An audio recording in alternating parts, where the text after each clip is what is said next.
සංඛාර පච්චයා විඥානං තත්ථ කතමං සංඛාර පච්චයා විඥානං චක්ඛු විඥානං සෝත විඥානං ගාන විඥානං ජීවහා විඥානං කාය විඥානං මනෝ විඥානං ඉදං උච්චති සංඛාර පච්චයා විඥානං යනුවෙන් විභංග පාළියේහි චක්කු විඥානය, සෝත විඥානය, ගාන විඥානය, ජීවහා විඥානය, කාය විඥානය, මනෝ විඥානය යන මේ 6 සංස්කාර හේතුවෙන් හටගන්නා වූ විඥානය යයි දැක්වින. විඥානය යනු දැනීම හෙවත් සිතය. සයක් වූ විඥානයන්ගෙන් චක්කු විඥාණයට පෙනීම යයිද සෝත විඥාණයට ඇසීම යයිද කියනු ලැබේ. විඥානය සාමාන්‍යයෙන් එකක් වුවද කුසල අකුසල අව්‍යාකෘත වශයෙන් තෙවදෑරුම් වෙයි. එයින් මෙහි ගනු ලබනුයේ අව්‍යාකෘත විඥානයයි. එයද විපාක ක්‍රියා වශයෙන් දෙවදෑරුම් වෙයි. මෙහි ගනු ලබනුයේ විපාක විඥානයයි. චතුරාර්ය සත්‍ය නොදැනීම වූ අවිද්‍යාව නිසා සංස්කාර සංඛ්‍යාත කුසල අකුසල කර්මයන් රැස් කළ තැනැත්තා මල කල්හි එයට අනතුරුවම එළඹ සිටි කර්මයක් හේතු කොට ඒ කර්මයට අනුරූප වන පරිදි යම්කිසි ස්ථානයක මනෝවිඥානයක් පහළ වෙයි. භවයකදී පළමුවෙන්ම පහළවන ඒ මනෝවිඥානයට ප්‍රතිසන්දි විඥානයයි කියනු ලැබේ. එය පහළවීමෙන් සත්වයා දෙවන භවයට පැමිණියේ යයිද දෙවන භවයේහි උපන්නේ යයිද කියනු ලැබේ. අතීත කර්ම හේතුවෙන් අන්තනක විඥානයක් පහළවීමෙන් සිදුවන සත්වයාගේ නැවත නැවත ඉපදීම අවබෝධ කර ගැනීමට ඉතා දුෂ්කර වූ ගැඹුරු වූ කරුණකි. පටිච්ච සමුප්පාදයේද ඉතා ගැඹුරු ධර්මයකි. එක් දවසක් ආනන්ද ස්තවීරයන් වහන්සේ තථාගතයන් වහන්සේ වෙත ගොස් ස්වාමීනි භාග්‍යවතුන් වහන්ස මේ පටිච්ච සමුප්පාදය ඊතා ගැඹුරුය ඊතා ගැඹුරුසේ පෙනෙන්නේය. ස්වාමීනි ආශ්චර්යකි මට නම් එය නොගැඹුරු දෙයක්සේ පෙනෙන්නේය යයි සැලකලසේක. එකල්හි භාග්‍යවතුන් වහන්සේ මා හේවං ආනන්ද අච්ච මා හේවං ආනන්ද අච්ච යනුවෙන් ආනන්ද එසේ නොකියව යයි දෙවරක්ම වළක්වා ආනන්දය මේ පටිච්ච සමුප්පාදය ගැඹුරුමය ගැඹුරක්සේම පෙනෙන්නේය. මේ ධර්මය අවබෝධ කරගත නොහුණු බැවින් සත්වයෝ අවුලෙන් අවුලට පත්ව දුගතිය ඉක්මවිය නොහැකිව සසර ඉක්මවිය නොහැකිව සිටිතියයි වදාළසේක. මෙසේ ගැඹුරු වූ පටිච්ච සමුප්පාදයේහිද මෙය ඊතා ගැඹුරු තැනය. විමසන්නා වූ තැනැත්තා හට ලෙහෙසියෙන් නොවැටහෙන කරුණකට ගැඹුරු කරුණයයි කියනු ලැබේ. සත්වයා නැවත උපදීද නැතහොත් මරණයෙන් කෙලවර වේදැයි සිතන්නෙකුට නැවත නැවත උපදිනා බව ලෙහෙසියෙන් දැකිය හැකි නොවේයි. මෙය ඊතා ගැඹුරු කරුණක් යයි කියන ලදුවේ එහෙයිනි. ලෝකේහි කලාතුරකින් කෙනෙකුට තමන්ගේ අතීත ජාතිය සිහි කළ හැකි ශක්තියක් උප්පත්තියෙන්ම ලැබෙයි. ඔවුනට එයින්ම නැවත නැවත උප්පත්තියක් ඇති බව පෙනෙයි. සමහරුන්ට තමන්ගේ කාලක්‍රියා කළ ඥාතීහු අමනුෂ්‍යයන් වී පැමිණ කරදර කරන්නට පටන් ගනී. සමහරුන්ට උපකාර කරන්නටද පටන් ගනී. එවැනි සිදුවීම් ඇති වූවන්ට ඒවායින් සත්වයාගේ නැවත උප්පත්තිය ඇති බව පැහැදිලි වෙයි. ධ්‍යාන භාවනා කොට పూర్වේ නිවාසානුස්සති ඥාන, පරචිත්ත විජානන ඥාන ආදී විශේෂ ඥානයන් ලබාගත් යෝගීන්ට නැවත උප්පත්තිය ප්‍රත්‍යක්ෂ වශයෙන්ම පෙනේ. සියල්ල දත් ලෝතුරා බුදුවරයන් වහන්සේලාගේ දිවසට එය මනවින් පෙනේ. එබැවින් සේයතාපි භික්ඛවේ ද්වේ ආගාරා සන්දිද්වාරා තත්ත චක්කුමා පුරිසෝ මජ්ජේ තිතෝ පස්සෙය්‍ය මනුස්සේ ගේහං පවිසන්තේපි නික්ඛම්මන්තේපි අනුසංචරන්තේපි අනුවිචරන්තේපි ඒවමේව කෝ අහං භික්ඛවේ දිබ්බේන චක්කුණා විසුද්ධේන අතික්ඛන්ත මානුසකේන සත්තේ පස්සාමි චවමානේ uppajjamaනේ හීනේ පනීතේ සුවන්නේ දුබ්බන්නේ සුගතේ දුග්ගතේ යථා කම්මූපගේ සත්තේ පජානාමි යනුවෙන් වදාරන ලදී. එකිනෙකට මුහුණලා පිහිටි ගෙවල් දෙකක මැද බලා සිටින්නා වූ ඇසැති පුරුෂ තෙමේ ඒ ගෙවල් දෙකට ඇතුළු වන්නා වූද ඒවායින් පිටවන්නා වූද ඒ ගෙයින් මේ ගෙට යන්නා වූද මේ ගෙයින් ඒ ගෙට යන්නා වූද මිනිසුන් යම්සේ දකීද මහණෙනි එපරිද්දෙන්ම මම මිනිසුන්ගේ ඇස ඉක්ම සිටියා වූ පිරිසිදු වූ දිවසින් මැරෙන්නා වූද උපදින්නා වූද උසස් වූද පහත් වූද මනා වර්ණ ඇත්තා වූද දුර්වර්ණ වූද සුගතියට ගියා වූද දුගතියට ගියා වූද කර්මය වූ පරිද්දෙන් ඒ තැනට ගිය සත්වයන් දකිමි යනු එහි තේරුමයි. සෑම දිනාටම නොදැන නොපෙනෙන මේ බඳු গুপ্ত කරුණු සාමාන්‍ය ජනයා විසින් ස්වකීය ශාස්ත්‍රූවරයා කෙරෙහි විශ්වාසය තබා පිළිගත යුතුය. වෙන කරන්නට දෙයක් ඔවුනට නැත. අනුනට පෙනෙන දැනෙන යමක් ඇතිනම් ඒ සියල්ල Tamanටත් පෙනෙන්නට දැනෙන්නට ඕනෑය යනු පුහුමානය නිසා ඇතමෙක් ශාස්ත්‍රූන් වහන්සේ කෙරෙහිදු විශ්වාසය තබන්නට අකමැති වෙයි. ඔව්හු Tamanට නොපෙනෙන බැවින්ම පුනරුත්පත්තියක් නැතයයි මිසදිටු ගනිති. ලෝකේ ශාස්ත්‍රූවරයන් ගුරුවරයන් වුවමනා වන්නේ හැමදෙනා විසින්ම සියල්ල නොදැකිය හැකි හේිනි. Tamanට නොපෙනෙන අනුන්ගේ කීම් අසා දතියුතු මෙබඳු කරුණු සම්බන්ධයෙන් සැක ඇතිවීම නම් නොවැළැක්විය හැකි කරුණකි. ඒ සැකය ඒතම් අනර්ථදායක එතරම් අනර්ථදායක නොවේ. සැකයෙන් පමණක් නොනැවතී තමාට නොදැනෙන නොපෙනෙන කරුණු එපමණකින්ම ප්‍රතික්ෂේප කිරීම අනුවන කමකි.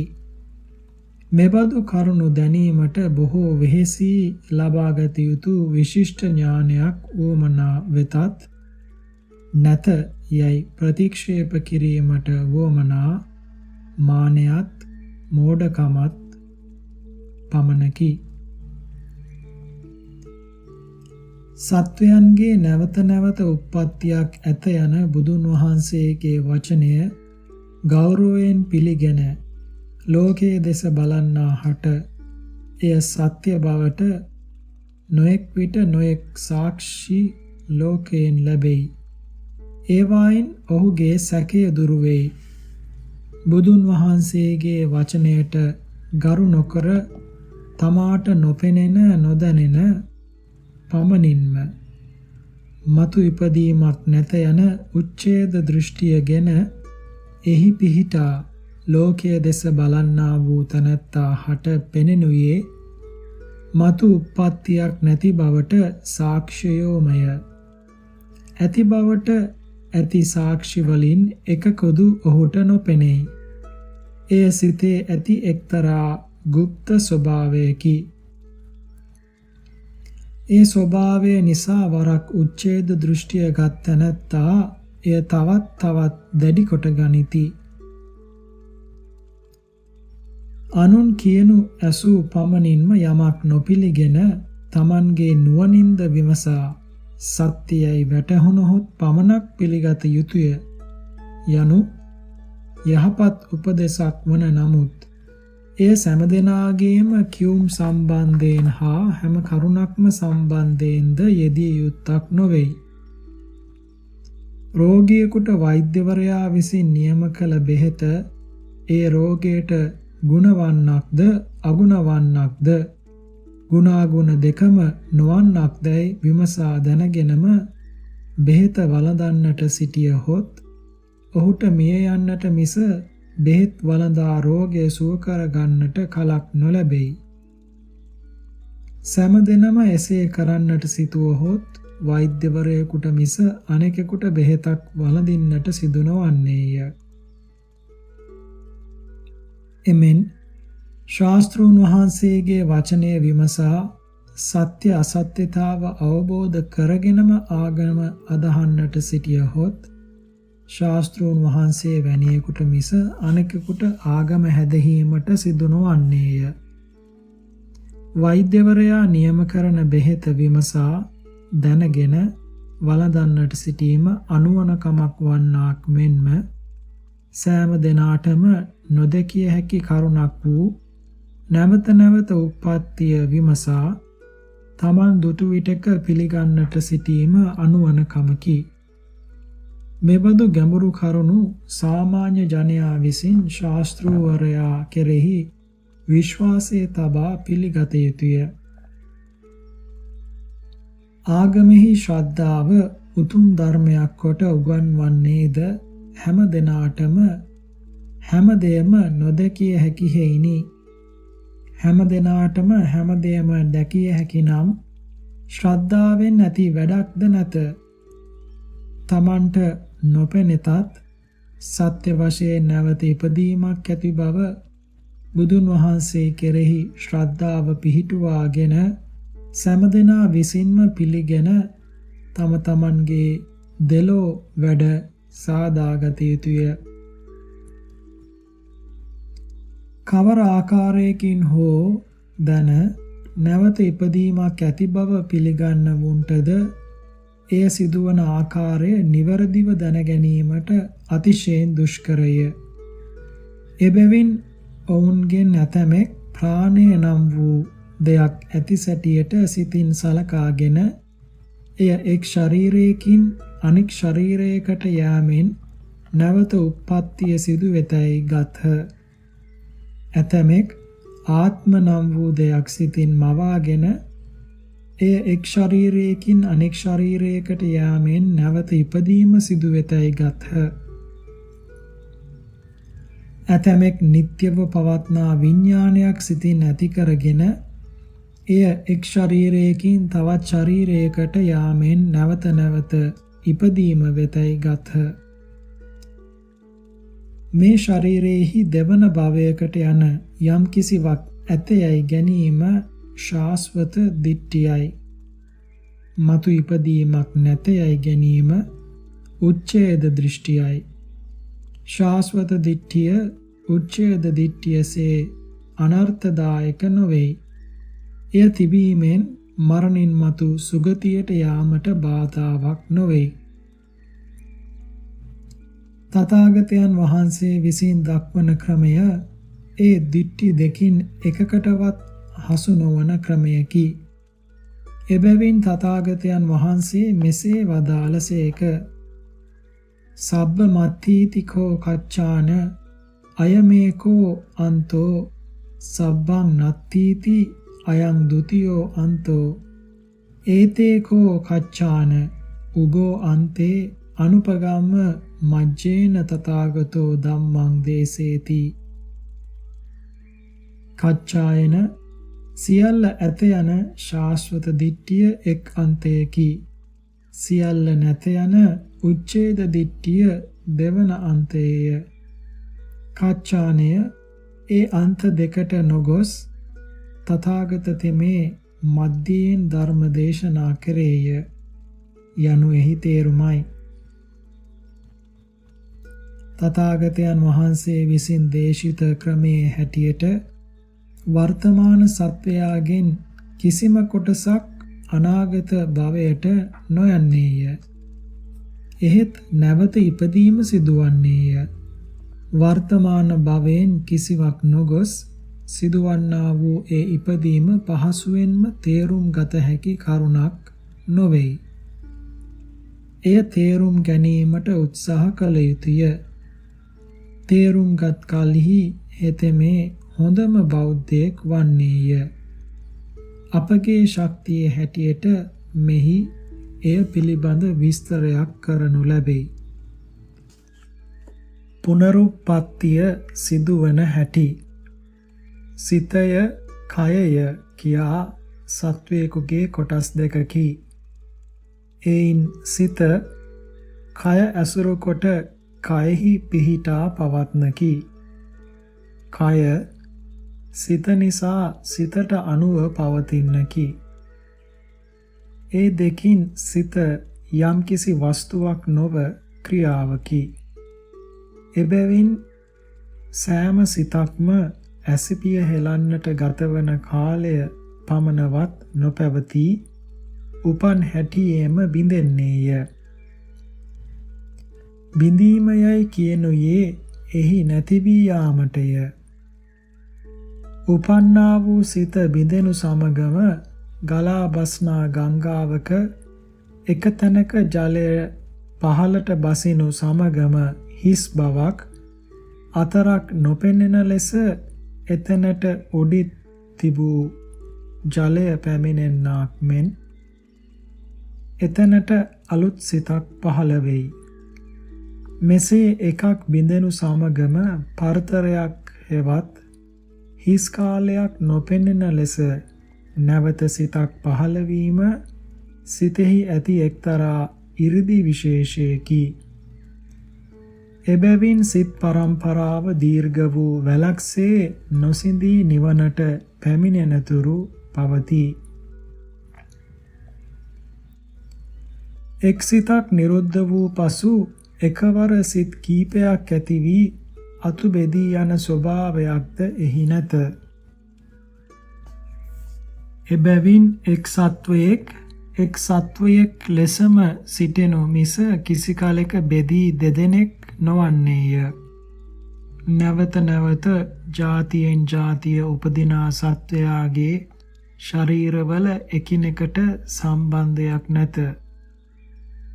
සිත් පරම්පරාව පමණක් එකක් වෙයි.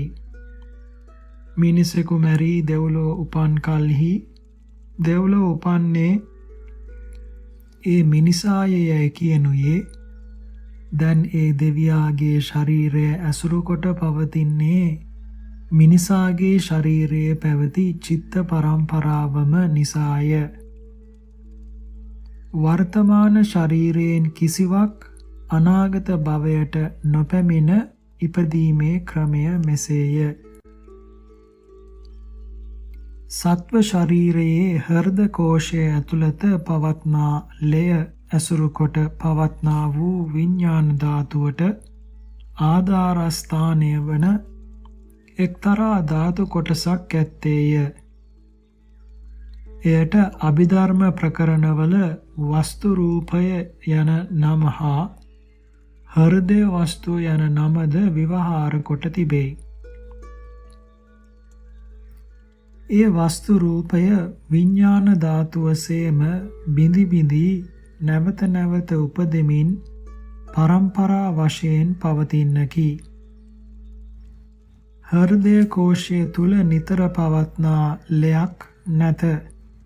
නිතරම එක් තැනකින් ලය එයට ඇතුළුව තවත් තැනකින් බැහැරව යන්නේය.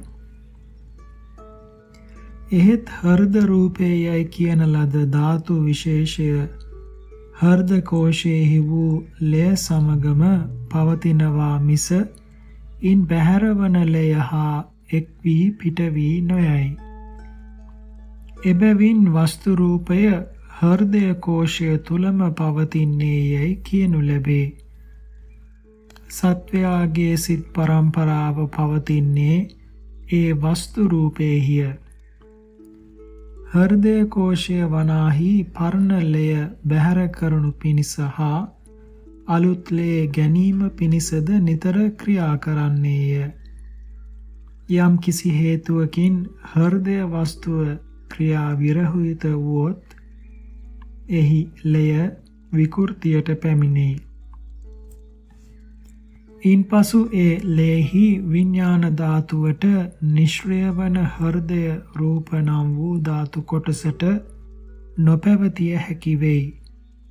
එය අනුක්‍රමයෙන් හීන වී ගොස් අන්තිමට කිසිවක් ඉතිරි නොවී අභාව ප්‍රාප්ත වෙයි. ඉන්පසු ශරීරයේ සිත් ඉපදීමට සුදුසු තැනක් නැති වෙයි. ඒ ශරීරයේහි උපදිනා අන්තිම සිත නිරුද්ධ වූ කල්හි සත්වයා මලේ යයි කියනු ලැබේ. හෘදය ක්‍රියා කිරීම නැවතී කොපමණ වේලාවකින් අන්තිම සිතේ නිරෝධය වූ මේ මරණය සිදුවේද යන්න නිශ්චය වශයෙන් නොකිය හැකිය. එහෙත් එයට වැඩි කලක් ගත නොවන බව කිව හැකිය. හෘදය රූපය ඇසට නොපෙනෙන සියුම් ධාතු විශේෂයකි. එහි ඇති නැති බව නිසා ලේහි අමුත්තක්ද නොපෙනේ. විඥාණයට නිෂ්ක්‍රිය වන දෙයක් මේ ශරීරයේහි නැති වුවද විඥාන පරම්පරාවෙහි එක් විඥානයක් නිරුද්ධ වීම සමගම අතරක් නොදක්වා තවත් විඥානයක් ඉපදීමේ ශක්තියක් නොනැසුණු බැවින් එක් ශරීරයක් ඇසුරු කොට උපදිනා අන්තිම විඥානය නිරුද්ධ වනු සමගම ඒ පරම්පරාවෙහි ඒ විඥාණයට අනුතුරුව ඉපදී විඥානය කොහි හෝ යම් කිසි අන් තැනක උපදින්නේය. එක් ශරීරයක අන්තිමට නිරුද්ධ වන විඥාණයට චුති චිත්තයයිද එයට අනතුරුව අන් තැනක උපදිනා ඒ පරම්පරාවට අයත් චිත්තයට ප්‍රතිසන්දි චිත්තයයිද කියනු ලැබේ. සිතක් යම් තැනක උපනහොත් එය ඒ තැනම අතුරුදහන් වනු මිස අන් තැනකට නොයයි. මේ ශරීරය ඇසුරු කොට මෙහි පහළ වූ සිත් සියල්ල මෙහිම නිරුද්ධය.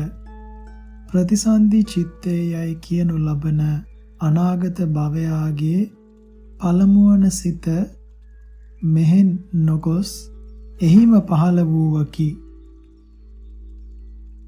එහෙත් එය මේ භවයේ සිත් පරම්පරාවටම අයත්ය. සත්වයෙකුගේ එක් භවයක සිට අනෙක් භවයකට යාමක් සත්‍ය වශයෙන් නැතද මේ පරම්පරා සම්බන්ධය නිසා ලෝක විවහාරයේ හැටියට මේ සත්වයා අපායට ගියේ යයිද දෙව්ලොවට ගියේ යයිද කියනු ලැබේ. සිත පරම්පරා වශයෙන් නොසිදී ඇතිවන්නේ යයි කියන ලද නමුත් සෑම සිතක්ම උපදිනුයේ ඒ සිත ඇතිවීමට සුදුසු වූ හේතුන්ගෙනි. හේතුවකින් තොරව ඉබේම උපදනා එක සිතකදු සිත් පරම්පරාවෙහි නැත. ප්‍රතිසන්දි චිත්තයයි කියනු ලබන භවයක ප්‍රථමයෙන් උපදිනා විඥාණය සංස්කාරයයි කියන ලද කුසල අකුසල කර්මයන් අතුරෙන් යම් කිසිවක් නිසා උපදින්නකි. එහි පිළිවෙල මෙසේය. මරණාසන්න සත්වයාගේ චිත්ත සංතානයට කර්මය, කර්ම නිමිත්ත, ගති නිමිත්ත යන තුනෙන් එකක් එළඹ සිටින්නේය.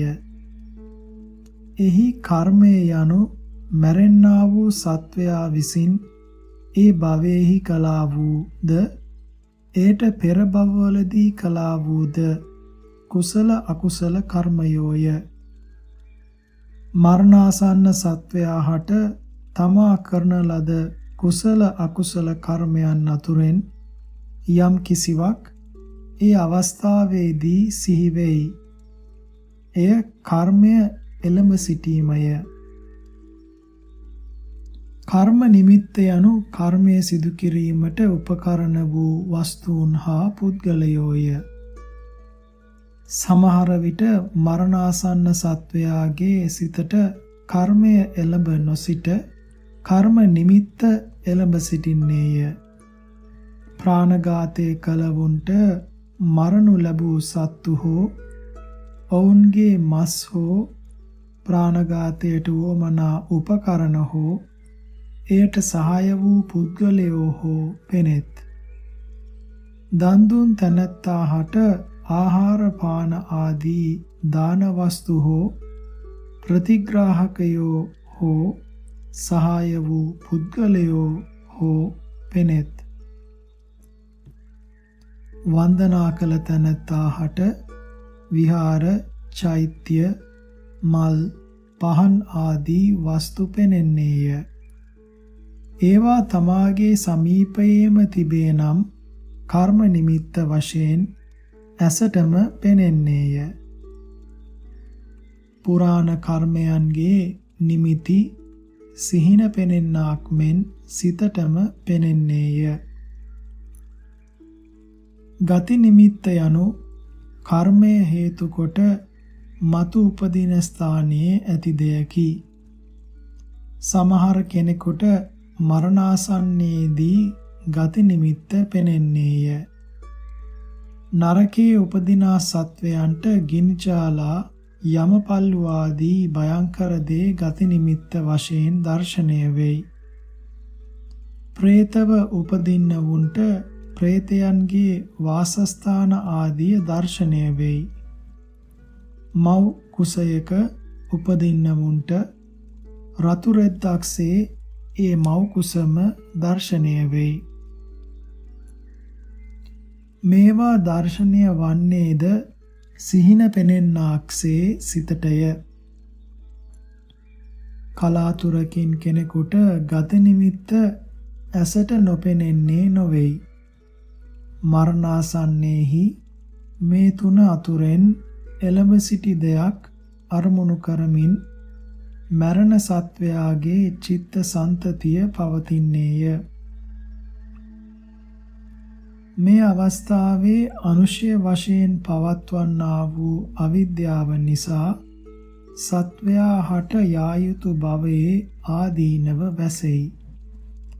අනුශය වශයෙන් පවත්නා තණ්හාව නිසා චිත්ත සන්තතිය කර්මයට අනුරූප පරිදි පැමිණිය යුතු අභිනව භවය දෙසට බර වෙයි, හෙවත් නැමෙයි. මෙසේ මරණ සත්වයාගේ චිත්ත සන්තතිය හෙවත් සිත් පෙළ අභිනව භවයට නැමී බර වී පවත්නා කල්හි වර්තමාන ශරීරය ඇසුරු කොට උපදිනා අවසාන සිත එළඹ සිටියා වූ කර්ම ආදී ආරම්මණයම අරමුණු කොට කර්මානුරූප පරිදි ඉපදී යුතු ස්ථානයේ ඒ කර්මයම විපාකත්වයට පැමිණීම වශයෙන් උපදින්නේය. ඒ සිත උපන් පසු සත්වයා අභිනව භවයට පැමිණේයයි කියනු ලැබේ. සත්වයාගේ සිත් වැලෙහි අතීත භවයට අයත් ශරීරයේ අවසාන වශයෙන් පහළ වූ සිතට චුති චිත්තේයයිද අභිනව භවයේ ආදීහිම පහළ වූ සිතට ප්‍රතිසන්දි චිත්තය යයිද කියනු ලැබේ. ප්‍රතිසන්දි චිත්තය පහළවීම සමගම හෝ පහළවීමෙන් පසු ක්‍රමයෙන් හෝ කර්මයට හා ඒ සත්ව જાතියටද අනුරූප වන පරිදි ශරීරයක්ද ඇතිවේ. ඒ ශරීරය අතීත જાතියේ ශරීර හා සම්බන්ධයක් නැත. සිත පමණක් අතීත જાතියේ සිත් පරම්පරාවට සම්බන්ධය.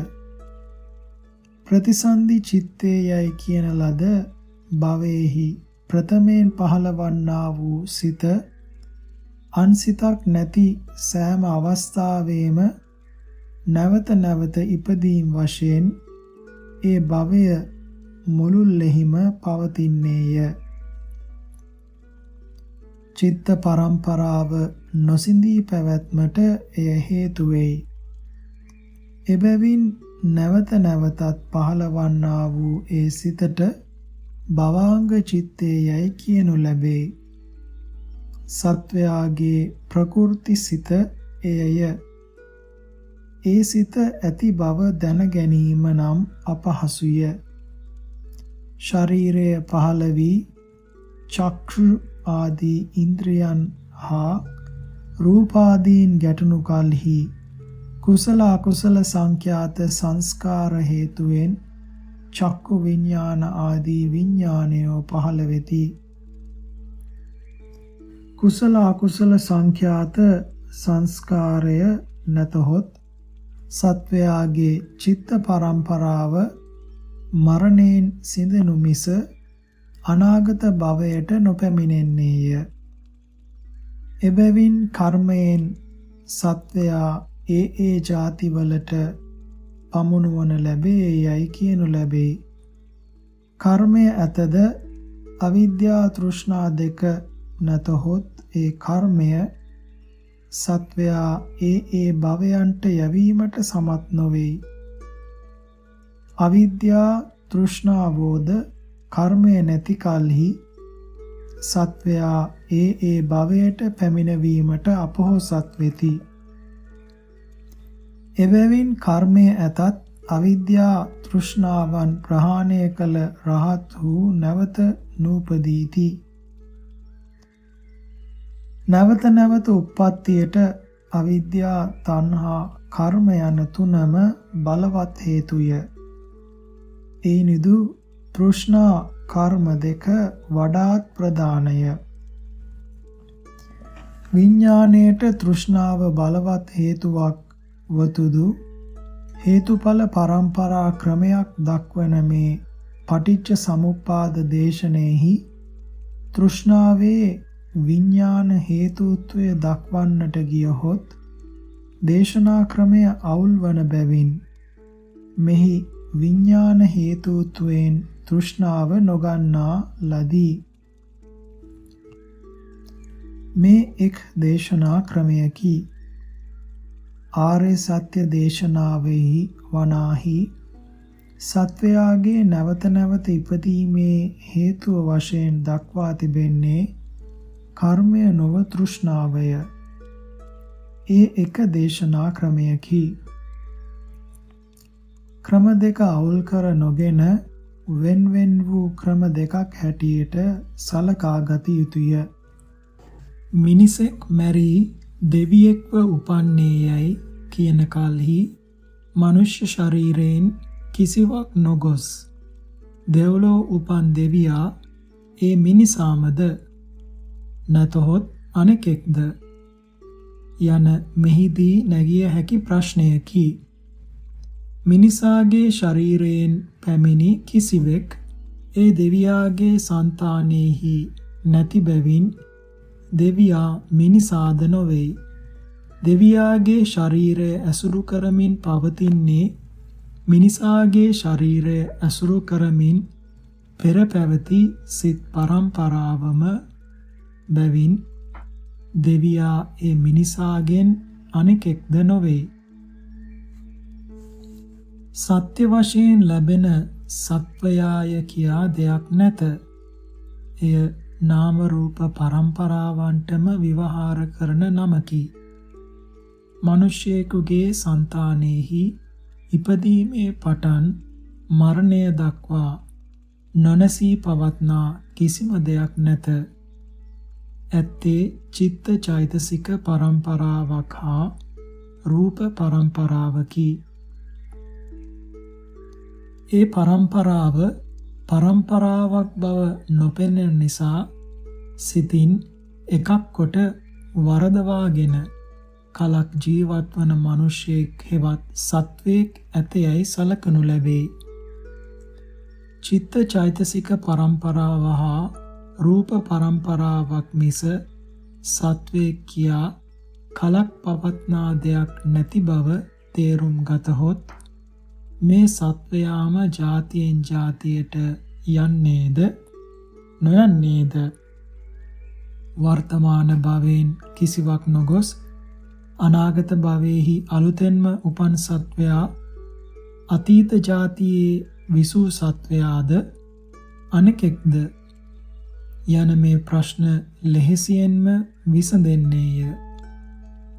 මෙය පිළිබඳ අවුල ඇතිවන්නේ සත්‍ය වශයෙන් නැති සත්වයෙකු මේ නාම රූප පරම්පරාවට ආරූඪ කරගෙන එයට අනුව සිටීම නිසාය. එක් මිනිස් ජීවිතයක අවස්ථා බොහෝ ගණනක් ඇත්තේය. එයින් ලදරු අවස්ථාවය, තරුණ අවස්ථාවය, මහලු අවස්ථාවය යන තුන ප්‍රධාන අවස්ථාවෝය. ලදරුවෙකු තරුණයෙකු වූ කලෙහි තරුණයාට ඇත්තේ ලදරු ශරීරයට වඩා සර්ව ප්‍රකාරයෙන් වෙනස් වූ ශරීරයකි. දැන් ඔහුට ලදරු ශරීරයක් නැත. ඔහුගේ සිතුම් පැතුම් ඕනෑ එපාකම් ලදරු සිතුම් පැතුම් ඕනෑ එපාකම් වලට සර්ව ප්‍රකාරයෙන් වෙනස්ය. ඔහුට දැන් ලදරු සිතුම් පැතුම් ඕනෑ එපාකම් ඇත්තේම නැත. වයස අවුරුදු 80ක් 90ක් වී තරුණයා මහලු වූ කලෙහි ඔහුට ඇත්තේ තරුණ ශරීරයට සර්ව ප්‍රකාරයෙන් වෙනස් ශරීරයකි. ඔහුට ඇත්තේ ලදරුවාගේද තරුණයාගේද සිතුම් පැතුම් ඕනෑ එපාකම් වලට සර්ව ප්‍රකාරයෙන් වෙනස් වූ සිතුම් පැතුම් ඕනෑ එපාකම්ය. ශරීරයෙන් හා සිතුම් පැතුම් වලින් ඔවුනොවුන්ට සර්ව ප්‍රකාරයෙන් වෙනස් වූ බාලයා, තරුණයා, මහල්ලා යන මේ තිදෙනා එකිනෙක යයි කියතහොත් ලදරුවාටම තරුණයා යයිද මහල්ලා යයිද කියන්නට වීමෙන් මහ අවුලක්ද වනු ඇත. ලදරුවා, තරුණයා, මහල්ලා යන තිදෙනා එක්කෙනෙකු නොව තිදෙනෙක් යයි කියතහොත් ලදරුවාගේ අයිතිවාසිකම් හා නෑකම් තරුණයාට අහිමි වන්නේය. තරුණයාගේ අයිතිවාසිකම් නෑකම් මහල්ලාට අහිමි වන්නේය. එයින්ද වන්නේ මහ අවුලකි. බාලයාගේ ශරීරයේ රූප කලාප එනම් කුඩා කොටස් නැති වෙවි ඒවා වෙනුවට මදක් මේරු රූප පහළවන්නේය. ඒවාද නැති වී ඒවාට වඩා මදක් මේරු රූප පහළවන්නේය. මෙසේ වාර බොහෝ ගණනක් වූ පසු බාලයා තරුණයෙක් වෙයි. බාලකල පැවති රූපයන්ගෙන් අල්ප මාත්‍රයකුදු තරුණ ශරීරයේ නැත. සිතුම් පැතුම් නැති බව ගැන කියනුම කිම? බාලයාගේ බාල ශරීරයේ තිබියදී නම් ඔහුට කිසි කලක තරුණයෙකු නොවිය හැකිය. තරුණ ශරීරය පසු කලකදී ඇති වූවක් බැවින්ද බාලයාගේ ශරීරයෙන් කිසිවක් ඉතිරිව තරුණ ශරීරයට එකතු වී නැති බැවින්ද තරුණයා බාලයාගෙන් අනිකෙක් යයිද තරුණ ශරීරයේ රූප බාල ශරීරයේ රූපයන්ගෙන් පරම්පරාවට අයත් වන බැවින් තරුණයා බාලයාගෙන් අනෙකක් නොවේ යයිද කිය යුතුය. මෙසේ ගත් කලෙහි බාලයා හා තරුණයා ඒකත්වයෙන් ගැනීමෙන් වන අවුලද නොවන්නේය. අනේකත්වයෙන් ගැනීමෙන් වන අවුලද නොවන්නේය. එසේම මිනිසා දෙවියෙකු වූ කලෙහි මිනිසාගේ සිරුරෙන් දෙව්ලොවට ගිය දෙයක් දෙවියා කෙරෙහි නැති දෙයක් දෙවියා මිනිසාගෙන් අනිකක් යයිද දෙවියා ඇති වූයේ මිනිසාගේ සිත් පරම්පරාවෙන් බැවින් ඔහු මිනිසාගෙන් අනිකක් නොවේ යයිද ගත් කලෙහි කිසිදු අවුලක් නොවන්නේය. බාලයාගේ අයිතිකම් නෑකම් තරුණයාට හිමිවන්නාක් මෙන්ද තරුණයාගේ අයිතිකම් නෑකම් මහල්ලාට හිමිවන්නක් මෙන්ද මිනිසාගේ පින්පව් දෙවියාට හිමිවන්නේය. අනෙකෙකුගේ පින්පව්වල ඵලය අනෙකෙකුට වන්නේය යන්නක් කිය යුතු නොවන්නේය.